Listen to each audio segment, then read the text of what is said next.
शिव महापुराण की कथा कहती है, यदि चतुर्थी के दिन सात गांठ वाली दुर्वा 21 ले लो और चतुर्थी के दिन गणेश जी को समर्पित कर दो, पंचमी तिथि को उस दुर्वा को उठाकर दूध में डाल दो और उस दुर्वा को दूध में डालकर उस दूध में उस दुर्वा को मल लो और जिसके सफेद चमड़ी पड़ गई हो, चर्म रोग हो गया हो, उस दूध को उस दुर्वा के साथ, दूध नहीं भी हो तो पंचमी के दिन दुर्वा का लेपन शरीर पर कर लें। आधे घंटे तक करने पर पंचमी को प्रदोष काल में स्नान कर लें। महाराज आपको चर्म रोग में आराम लग जाएगा, सफेद चमड़ी अपने असली रंग में आना प्रारंभ हो जाएगी।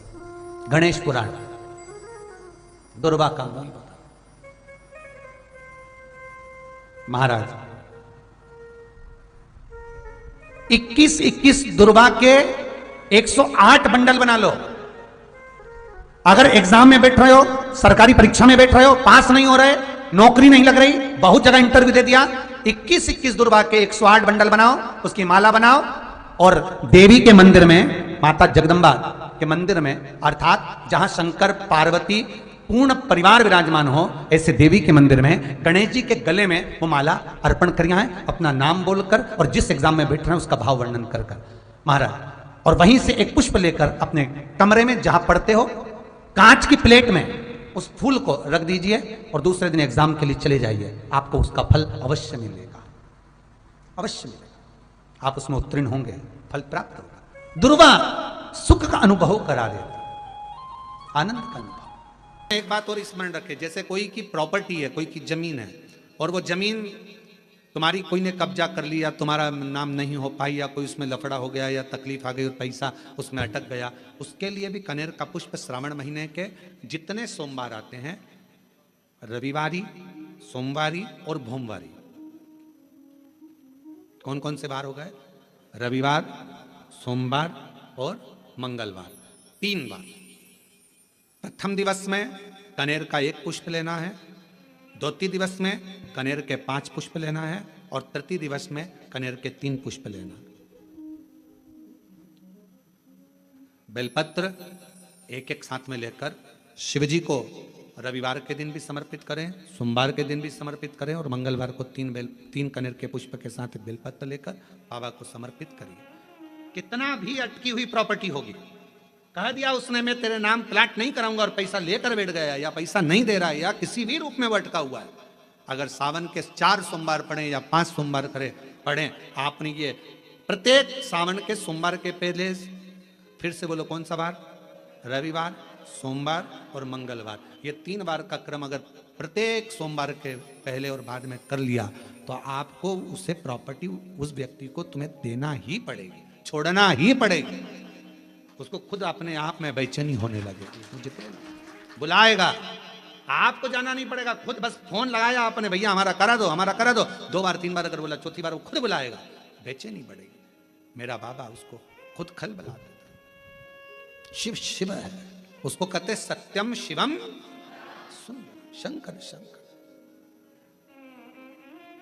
वो नित्य कृपा करने, नित्य। श्रावण के महीने में तुमने भूलवश भी अगर पार्थिव लिंग का निर्माण करा हो और पार्थिव लिंग का निर्माण कर अगर एक बेलपत्र शंकर को समर्पित करी हो तो वो बेलपत्र का फल मुझे दे दिया, एक बेलपत्र का फल मुझे दो, एक बेलपत्र का, हाँ, केवल एक बेलपत्र का फल मुझे दे दीजिए, केवल एक बेलपत्र का फल मुझे प्रदान कर दीजिए, केवल एक बेलपत्र का फल मुझे दे दीजिए, एक बेलपत्र। हाँ, पार्वती जी कहती हैं इस बच्चे के लिए मैंने हजारों वर्ष तक अगर तप करा हो तो वो तप भी तू ले ले, मैं तुझे देने को तैयार हूं, 1000 वर्ष का तप मैं घड़ियाल तुझे देने को तैयार हूं, पर एक निवेदन है कि श्रावण महीने में जो मैंने एक पार्थिव लिंग का निर्माण करा और जो बेलपत्र समर्पित करा उसका पुण्य मैं तुझे नहीं दे सकती, 1000 वर्ष का पुण्य ले ले मैं दे दूंगी, पर एक श्रावण के महीने के पार्थिव लिंग के पूजन का एक बेलपत्र का पुण्य नहीं दे सकती। घड़ियाल कहता है मुझे तुम्हारे हजारों वर्ष का तप नहीं चाहिए, मुझे तो केवल एक श्रावण महीने के पार्थिव लिंग पूजन का एक बेलपत्र का फल चाहिए। तब पार्वती जी ने विचार करा, अब जरा विचार आप करिएगा, 1000 वर्ष तक तप करने का फल घड़ियाल नहीं ले रहा है, एक सावन के महीने के पार्थिव लिंग के पूजन में जो बेलपत्र समर्पित किया गया उसका फल ले रहा है। मतलब समझने का विषय है कि एक पार्थिव लिंग सावन के महीने में बनाया जाता है और उस पे एक बेलपत्र चढ़ाई जाती है, तो 1000 वर्ष के तप का फल ज्यादा है, उसका फल ज्यादा है। 1000 वर्ष से ज्यादा तप के फल से बड़ा फल है पार्थिव शिवलिंग का निर्माण श्रावण महीने में कर एक बेलपत्र समर्पित कर। एक बेलपत्र करिए आप लोगों ने, किस किसने पूजन करी, जरा हाथ उठाओ। सभी ने करा है, रखो वापिस। अब जरा विचार करिए कि हजारों वर्ष के पूजन के फल के बराबर एक पार्थिव लिंग के निर्माण को और एक बेलपत्र समर्पित करने का फल प्राप्त हो जाए। एक और शंभु शरणे पड़े मांगू घड़ी रे दुख काटो दया करी ने दर्शन। शंभु शरणे मांगू घड़ी रे दुख काटो दया करी ने दर्शन। बोल बम का नारा है, जरा जम के बोलो, बोल बम का नारा है, सारी समस्या का हल एक बेलपत्र में वो बल हो जाता है पार्थिव लिंग पूजन के श्रावण महीने के। हमसे लोग कहते हैं क्या पड़ी तुमको सावन महीने में शिवलिंग का निर्माण करवाना, पूजन करवाना, ऑनलाइन करवाना, क्यों? हम कहते हैं भूलवश भी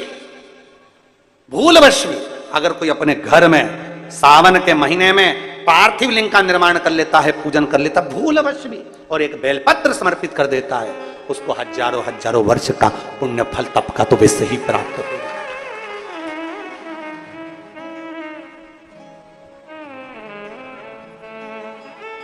अब इतने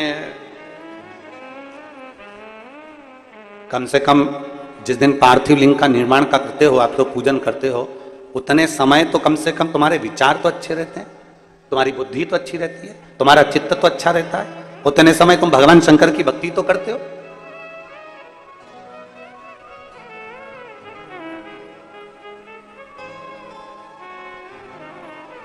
तुम्हारे पास में उस समय पर भक्ति तो अविरल रहती है।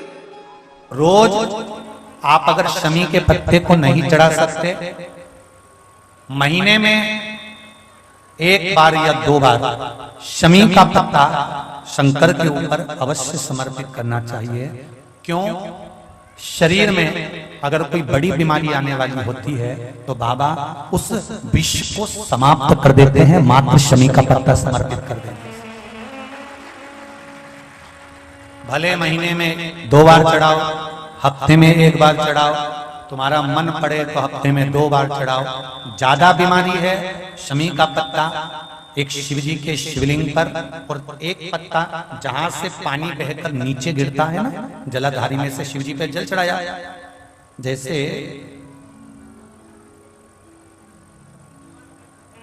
ये शिवलिंग, इस पर जल चढ़ाया तो ये पानी बहकर नीचे आता है, तो जहां गिरता है एक पत्ता शिवलिंग के ऊपर और एक पत्ता जहां से जल नीचे गिरता है वहां। अगर ज्यादा बीमारी है और ऐसा लग रहा है कि डॉक्टर कह रहे हैं कि तबीयत ज्यादा खराब हो सकती है, जांचे जाएगी, ये होगा वो होगा, तो एक पत्ता शमी का ऊपर, एक पत्ता जलधारी जो बहकर नीचे आती है पर चढ़ाना। शमी का पत्र रोग मुक्ति के लिए जब चढ़ाया जाता है तो भगवान शंकर का अवधूतेश्वर महादेव का नाम लेकर चढ़ाया जाता है। कौन सा महादेव? जम के बोलो जरा, अवधूतेश्वर महादेव का नाम लेकर चढ़ाया जाता है। एक बात आपको कही थी अभी पिछले कथाओं में, गाय के दूध का घी बनाकर उसकी एक उंगली घी की अशोक सुंदरी वाली जगह पर लगाकर, जो व्यापार नहीं चलता हो, दुकान नहीं चलती हो, अशोक सुंदरी वाली जगह पर घृत लगाकर घर के दरवाजे पर या व्यापार के द्वार पर उस उंगली को लगा देना चाहिए। घृत पर होना गाय के घी का।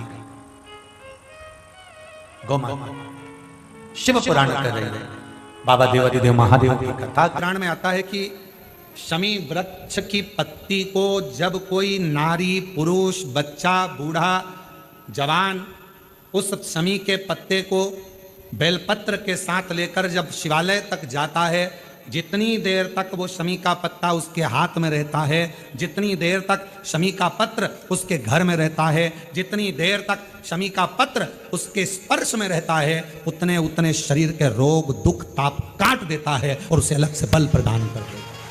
शमी पत्र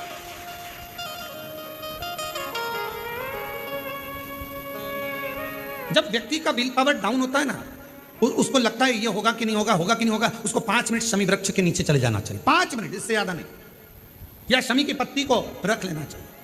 पहले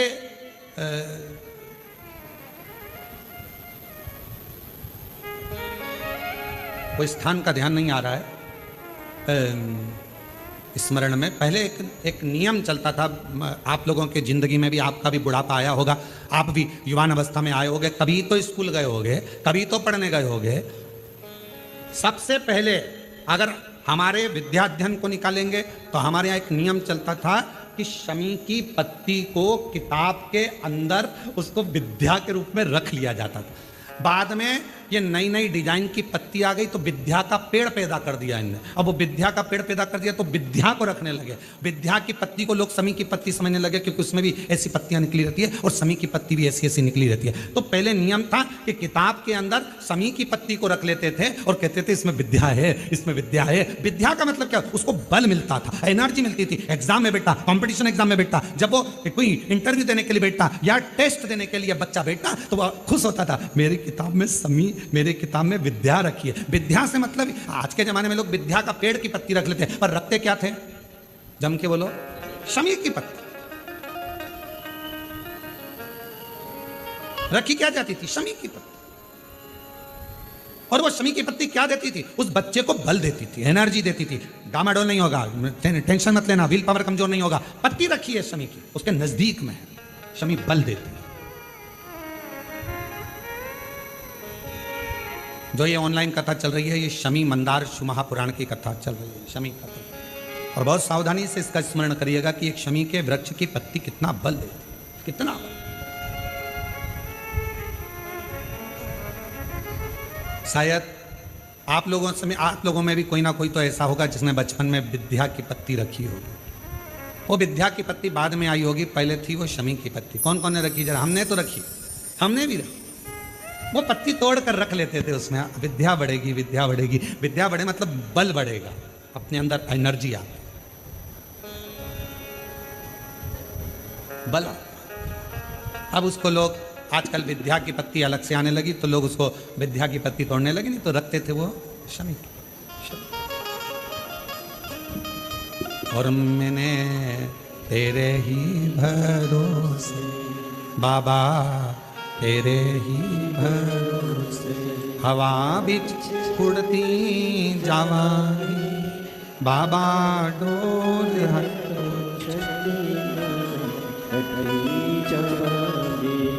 भोले मैं तेरी शंभू, मैं तेरी हवा बिच उड़ती जावांगी बाबा, डोल हटो छड़िया में कटरी जावांगी। जैसे शिव का द्वार बेलपत्र, यहाँ शास्त्र कहता है आंवले का वृक्ष, शमी का वृक्ष, पीपल का वृक्ष, बट वृक्ष, ये हमको बल देते हैं। बल जो अधोगति में चले जाते हैं, अचानक जिनके प्राण छूट जाते हैं, उनके लिए ये कथा कर रही है। पितरों की 3 बेटियां, तीनों से गलती हो गई। आप शिव मंदिर में जाएं, कोई गलती ना हो, जल चढ़ाएं, मना नहीं, छींटा ना लगे, धीरे धीरे चढ़ाइए।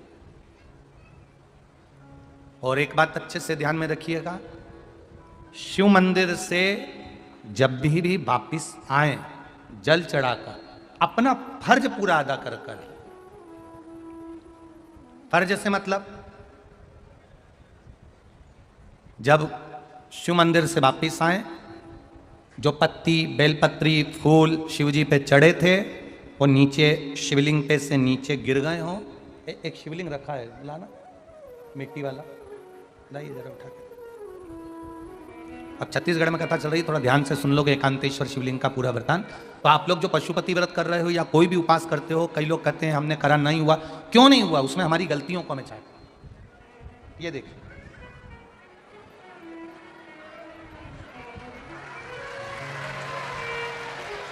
अब जैसे ये शिवलिंग रखा है, आपने जल चढ़ाया, अब जल आप यहां से चढ़ा रहे हो तो धीरे धीरे धीरे धीरे चढ़ाएं जिससे छींटे बाहर ना, यहां तक छींटे रहे ना, जलाधारी तक चलेगा, बाहर ना गिरे।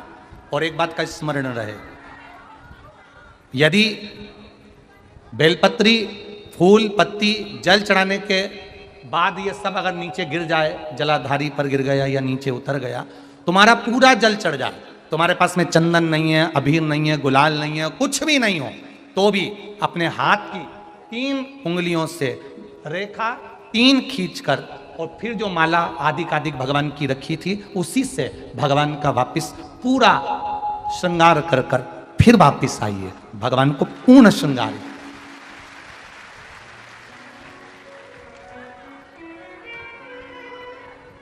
भगवान का पूर्ण श्रृंगार कर कर आइए। कई लोग जल चढ़ाने के बाद में भगवान का जो फूल पत्ती नीचे रखी रहती है, आप, हम ये नहीं कह रहे कि आप अपने घर से लेकर जाओ, आपके पास में कुछ नहीं, 1 लोटा जल चढ़ाओ, जल चढ़ाया, जो फूल पत्ती नीचे रखी हुई है उसी को उठाकर उसको रखकर उसी फूल से भगवान का खूब सुंदर श्रृंगार भगवान का कर कर फिर आइए। क्यों? शिव का जब हम श्रृंगार कर कर आते हैं, माता पार्वती जी ने देव अधिदेव महादेव का श्रृंगार किया है, आप लोगों के स्मरण में होगा। राम जी ने माता जानकी का श्रृंगार किया है। रामचरित सुनिए कथा, रामायण सुनिए आप लोगों ने, रामायण सुनी होगी तो उसमें माता बैठी हैं शिला के ऊपर और भगवान राम उनका श्रृंगार कर रहे हैं, एक कौवा आता है वो चोंच मार कर जाता है, ये सारा वृत्तांत आप लोगों ने श्रवण किया है। तो राम जी माता सीता का श्रृंगार करते हैं, भगवान कृष्ण राधा जी का श्रृंगार करते हैं। केवल एक देव अधिदेव महादेव की कथा ऐसी है जिसमें पार्वती जी शिव जी का श्रृंगार करती हैं। शिव का श्रृंगार किस लिए? क्यों? कहा जल चढ़ाने के बाद वहीं पर पड़ी हुई पत्ती से, फूल से, जो चढ़े हुए फूल हैं, चढ़ी हुई पत्ती है, चढ़ा हुआ निर्माल्य है, जो भी शिव जी का है, उसी को धोकर वापिस भगवान का श्रृंगार कर कर आना चाहिए। किस लिए? कि हे भोलेनाथ, जब मैं इस संसार सागर से जाऊं, अखंड सुहाग लेकर पूरी श्रृंगार कर कर इस धाम से जाऊं, ऐसी कृपा बना। जो पढ़ाओ, जो पढ़ाओ, चंदन नहीं है, हाथ से चंदन का स्मरण होना चाहिए। नहीं है हमारे पास लगाने को रोली मोली चंदन, जो भी आपके पास में, अबीर गुलाल नहीं, अपने मन का गुलाल लगाइए, अपने मन का हृदय से दिल से रिझाने का प्रयास। ले जाओ बाबा, ले जाइए, दिल से चढ़ाइए। और जब भाव से, दिल से आप आनंद के साथ देवाधिदेव महादेव का आप पूजन करो, उसमें गलती ना हो, गलती ना। देखिए, पितरों की 3 बेटियों को श्राप लग गया। श्राप क्या लगा? तुम्हें पृथ्वी पर जाना पड़ेगा, मृत्यु लोक में जाना पड़ेगा, और तुम्हें मृत्यु लोक में जन्म लेना पड़ेगा। मृत्यु लोक में जाना पड़ेगा और तुम्हें जन्म लेना पड़ेगा। अब दुख आ गया। पितरों की बेटियां, इन्होंने पूछा हमारा भी कल्याण हो और पितृलोक में जितने पितर आए उनका भी कल्याण हो। जो अधोगति में, जैसे हमारी गति बिगड़ी है, हम अभी युवान अवस्था में हैं, आपको चोट लगी, आपने हमको श्राप दिया, मान लो कोई अधोगति में प्राण छोड़कर चला जाता है, उसका उद्धार कैसे हो? सनकादि ऋषि से पूछ रही, आप कृपा करो, आप दया।